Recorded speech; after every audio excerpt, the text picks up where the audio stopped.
Just about a month ago, I was talking with someone about how dry everything was. At that point, we hadn't seen any rain in a little while, and things were looking not great. What were once fields of green grass were now fields of brown and green, through a little bit of green throughout it. Flower bushes and trees that were once colorful and vibrant were looking wilted and dying. And that's because we were in a dry season. And those dry seasons, they come. They come every year. Every once in a while, we'll hit a dry season, a dry patch that seems to want to destroy the things that are going on. Luckily enough, with the way our technology is today and our modern systems, it's not like it used to be. When we have dry, rainy seasons and we don't seem to have any rain to water our lands, we can easily just walk to where the water hose is, turn on the water, walk around a little bit, spraying the bushes and the gardens and the grass, and turning on the sprinklers and keeping things from dying off. And we're lucky to have that. We're blessed to have that. Because you go back to Bible times, it wasn't like that. They didn't have the same systems that we have today. They couldn't go and turn on the water hose when things were dry. They had to wait for very specific times of the year where they would receive rain so that they could plant and receive their harvest. They had what was called the former and the latter rain. And this is basically what they depended completely on getting their harvest, getting their food, getting their money sourced, getting the way they sell, the things they sell and make money was all dependent on the rainy seasons. They would plant their harvest in their fields in the former rain. And then a few months later, when what was called the latter rain would be a greater amount of rain, is when the harvest would come. They would go out and receive the harvest. And how great the rain was basically pretty much depended on how great their harvest was. If they didn't get much rain in the rainy season, it wouldn't be enough to grow their harvest, and they wouldn't have enough to last them. They depended completely on this very specific time frame and very specific ways of planting it in that time frame. And it's so interesting to me the way that the Bible works in everything, in time and in nature, and how it applies to everything that we have in our life. Just like they depended completely on the very specific time frames for the rain in those times, spiritually, they also depended completely on the very specific time frames, the very specific ways, the very specific traditional, it would seem, ways of bringing forth their sacrifice, restoring their covenant with God. It was a very specific time of the year and time of the month, and very specific ways and very specific types of sacrifice and animals that they had to bring in order to restore their relationship with God and restore their covenant with God. That changed when Jesus came. Jesus came and changed everything. He made it so that we no longer had to wait until a very specific time of the year. We no longer had to bring a very specific sacrifice or a very specific means and taking it to the priest and having it sacrificed in a specific way. We no longer had to do that anymore. But because Jesus came to this earth and was among us and with us, his name was Emmanuel, God with us. Jesus wasn't a part of God with us. He was God with us. And when he came to this earth and died on the cross and was risen that third day and went up into heaven, and on the day of Pentecost poured out his Spirit on all flesh, he broke that traditional, that specific way that they had to restore the covenant with God. The way Jesus made it, now we can fall on our knees anytime. In the way, as putting it into reference with the water, we can go to where that water is anytime and turn it on and sprinkle our gardens and keep things alive and keep things flowing and keep things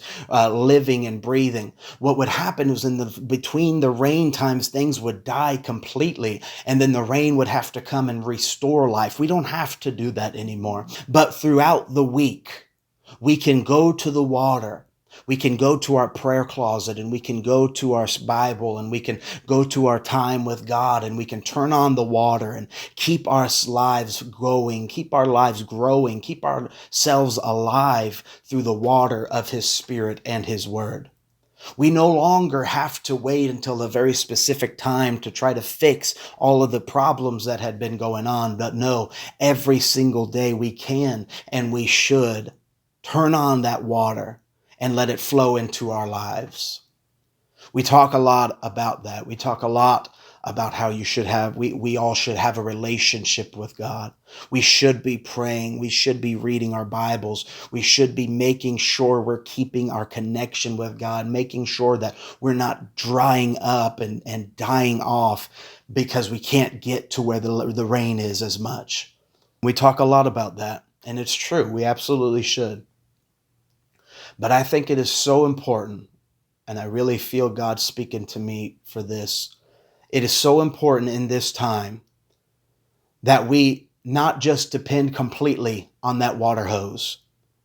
It's absolutely essential in the dry times to turn on the sprinkler, turn on the water in our lives. We absolutely need to fall on our knees every day and get a hold of God. But if all we ever do is go to that water source, did you know that if you go and turn on the water hose every day and you sprinkle, it may seem like everything's going to be okay.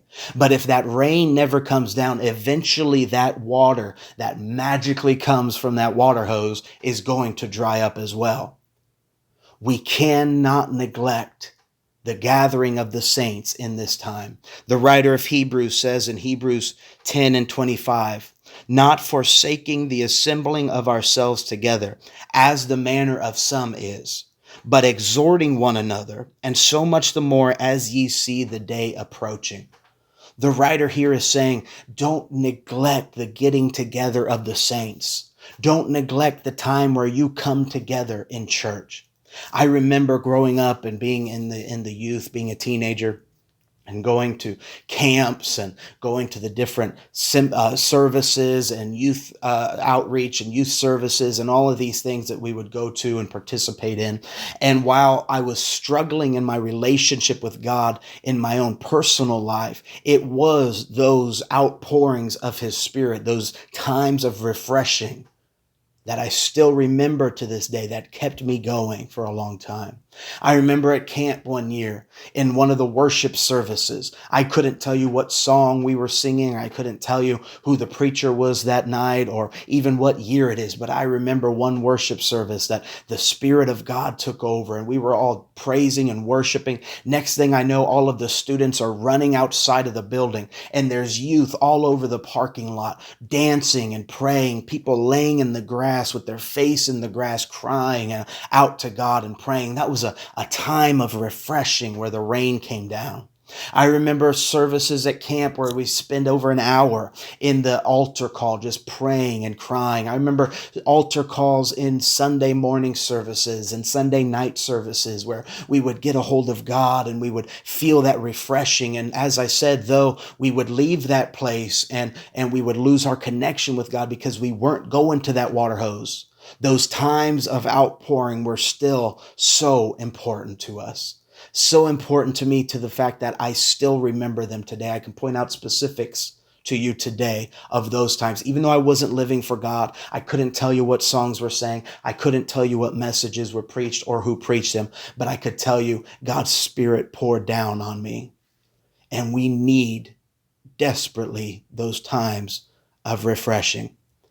And it's one thing that I think could so easily be neglected in this time where fear may set in, worry may set in, that we neglect the assembling of the saints. And the writer says to do it even more so as you see the day approaching.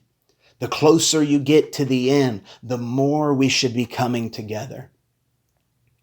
I know that this is a time of uncertainty and there's a lot of things going on that are different to us and we can't quite control and see what's coming next. But what I love about what our church is doing is we're making every possible way to keep service going and keep the word coming and keep services flowing, keep Sunday morning happening. And I urge you all, anyone who is in this area watching this video, if you are able to, and I don't mean if you want to, if you are able to, and I don't just mean if it's comfortable for you or if it works out that way. I mean, if you are physically able to come to our drive-in services, you should be coming because God is moving in a great way. And though we can't get out and hug each other and shake hands with each other, God is moving. And if you're not in this area, if you're in a different area from our church, you don't live close to where we are, find an apostolic church that's having services still. And whatever way they're having services, participate in it. There's something different about when God's people come together in worship and with one mind and one accord, seeking Him. Something different happens that can't quite happen in our alone time with God. Our alone time is great, and there are things that happen in that time that can't happen in an altar call service or in an outreach type service. We need both. We need the outpouring of the rain, and we need to turn on the water every once in a while in our life and keep our water flowing, keep the living water flowing in our lives. That is Jesus. As I was listening, and again, if you didn't listen or watch or attend the service yesterday, Sunday morning, I urge you to go to the church website and listen to it. I mean that. I say something about that just about every video, but I mean it. The things that are happening at the church are great, and I encourage you to go listen to that. And as I stood back there and listened to Brother Sean Mayo preaching yesterday, and as you see the rain falling down, and God made a way. We had just gotten the tents to actually try to beat the heat. But we ended up covering from the rain. God knew exactly what He was doing. We went from house to house in the beginning, testifying and praising God and preaching His word. It wasn't just the apostles. It wasn't just people designated to be elders. It was all those that were hungry to see a move of God. Hallelujah. I truly feel like this situation is God saying, get out of your comfort zone, my people. Get out of your normalcy, my people. I want to do something amazing, something that I've never done before, something that's greater than what we've ever been seen before. But I've got to get you to a point where you're willing to make the sacrifice, that you're willing to move and to work in ways that you normally wouldn't before. And as I listened to him preach and I saw the rain falling down, it just made me think of those times of refreshing in my life, times where if it wasn't for the church, I don't know what I would do. There's a great song by Cochran and Company called Church.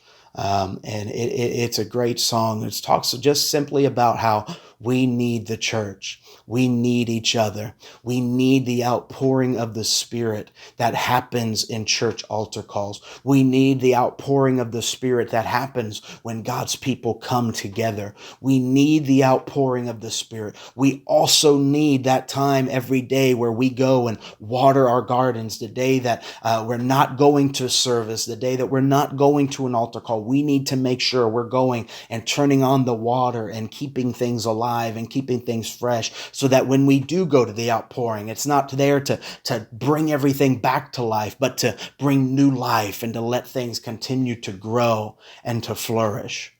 God is going to do something great through this. God is doing great things through this. Every Sunday, I am more and more refreshed by what I feel the Lord doing in our services and in the people. I believe that this could be a great time of refreshing and growth for you if you make it a point to get the best that you can out of it. Something I like to say a lot is you get out of it what you put into it. And if you put your best into service and you come and wherever there's a service going on, get there, you're going to have to sit in the car for an hour maybe. You might even have kids with you or whatever. Most churches will make accommodations to try to give something to the children to keep them busy or whatever it might be. Churches are keeping it short. We have kept our services to an hour, and then God's been blessing it. And people, we come for an hour, worship, and go home. There's no reason reason that we can't come together. And I'm not here to get on to anybody or to berate anybody. This is just what I felt the Lord speaking, is that we cannot neglect our times with each other in this time. We cannot neglect the gathering of the saints, the assembling of the saints. We need each other. We need the outpouring of His Spirit. And I encourage you and I invite you to come to church on Sunday. Sunday morning at 10 a.m. we'll be doing another drive-in service. So I encourage you, and again I invite you, please come out to our service at 10 a.m. on Sunday. Drive-in service, 10 a.m. You'll be pulling out most likely right at 11. And you don't ever have to get out of your car. You don't ever have to shake anybody's hands. You don't have to do any of that. You don't have to worry about catching anything or giving anybody anything. You just come, sit in your car, be blessed, worship together with each other, and let God bless your life and pour out His Spirit on your life. I love you all so much. I thank you for checking out this video. I hope to see you again soon. Don't forget about the church Bible study on Wednesday night at 7:30 on the church YouTube page, Open Door Apostolic Church. Don't forget about the youth live stream on Thursday night, continuing in the fruit of the Spirit. And then we're going to have a special speaker on the video on Friday night at 6. Great things are going on. I encourage you to take what you can out of all of these. Love you so much. Hope to see you all again soon. Goodbye.